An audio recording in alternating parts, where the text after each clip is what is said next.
સૌથી મોટા સમાચાર છોટાઉદેપુરના રાજકારણમાં ભૂકંપ કોંગ્રેસના જિલ્લા પંચાયતના ઉમેદવાર સામે ગંભીર પોલીસ ફરિયાદ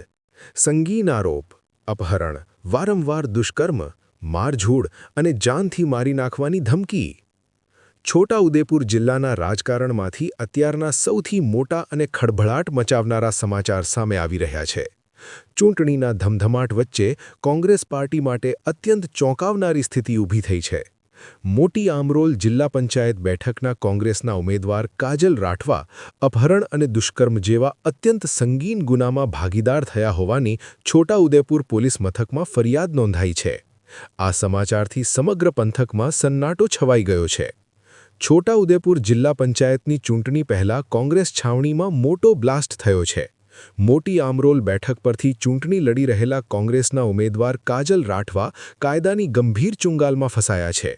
છોટાઉદેપુર પોલીસ મથકમાં કાજલ રાઠવા સહિત કુલ 4 લોકો સામે અપહરણ વારંવાર દુષ્કર્મ પીડિતાને ઢોર માર મારવો અને જાનથી મારી નાખવાની ધમકી આ એ ગંભીર કલમો છે જે કોંગ્રેસના ઉમેદવાર અને તેમના સાગરીતો પર લગાવવામાં આવી છે આ હચમચાવી દેનારા કેસમાં મુખ્ય આરોપી તરીકે નિલેશ રાઠવાનું નામ સામે આવ્યું છે જેણે આ સમગ્ર જઘન્ય અપરાધને અંજામ આપ્યો હોવાનો આરોપ છે જ્યારે સૌથી મોટી ચોંકાવનારી વાત એ છે કે કોંગ્રેસના ઉમેદવાર કાજલ રાઠવા પોતે આ કેસમાં સહઆરોપી છે કઈ તારીખના રોજ અત્રેના પોસ્ટે બીએનએસ ઓલમ 137 64 એમ 115 352 351 ને 56 મુજબની ફરિયાદ દાખલ થઈ છે જેમાં આરોપી છે નિલેશ કિશનભાઈ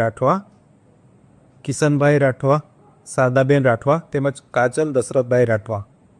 ના અવિરુદ્ધ અત્રેના પોસ્ટે ફરિયાદ દાખલ થઈ છે જેની હાલ તપાસ ચાલુ છે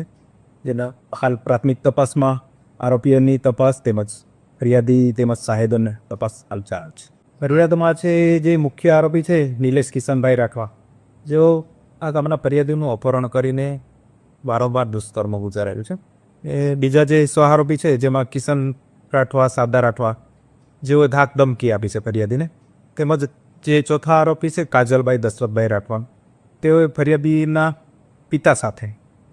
મતલબ આ કામના સાહેદો સાથે ગાળાગાળી અને ધોલપાટનો માર મારી તેમજ ધમકી આપી બાબતની ફરિયાદ છે તેની હાલ પ્રાથમિક તપાસ ચાલુ છે